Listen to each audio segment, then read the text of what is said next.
বাংলাদেশের গ্রাম থেকে শুরু করে সুপ্রিম কোর্ট, কোথাও মানুষের জন্য এখন ন্যায় বিচার অবশিষ্ট নেই। আমরা বলেছি ইনশাআল্লাহ আগামীতে কোরআন এবং সুন্নাহর ভিত্তিতে সমস্ত দল, ধর্ম, জাতি, বর্ণ নির্বিশেষে সমস্ত মানুষের জন্য ন্যায় বিচার বা সামাজিক সুবিচার নিশ্চিত করা হবে ইনশাআল্লাহ। এখানে বিচার বিভাগ দেখবে না কে রাষ্ট্রের প্রেসিডেন্ট আর কে প্রধানমন্ত্রী। অপরাধ যিনি করবেন তার অপরাধের শাস্তি তাকে বহন করতে হবে। বাট বর্তমান সমাজ ব্যবস্থা এটি নেই।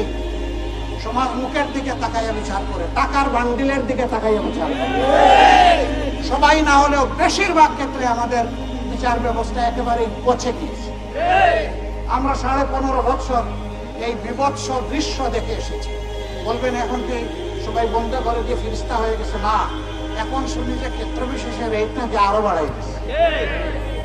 আমরা আপনাদেরকে আশ্বস্ত করতে চাই, রাষ্ট্রের সকল নাগরিক তার যোগ্যতা অনুযায়ী রাষ্ট্রের সেবা করবেন, চাকরি করবেন, ব্যবসা করবেন, উদ্যোক্তা হবেন, কিন্তু কারো দ্বারা অন্য কারো হক নষ্ট করতে দেওয়া হবে না। যার হক তার হাতে ফিরিয়ে দিতেই হবে। তিনি যে পর্যায়ের মানুষ হন তাকে জবাবদিহিতার আওতায় আনা হবে। কেউ জবাবদিহিতার বাইরে থাকবেন না ইনশাআল্লাহ। আমাদের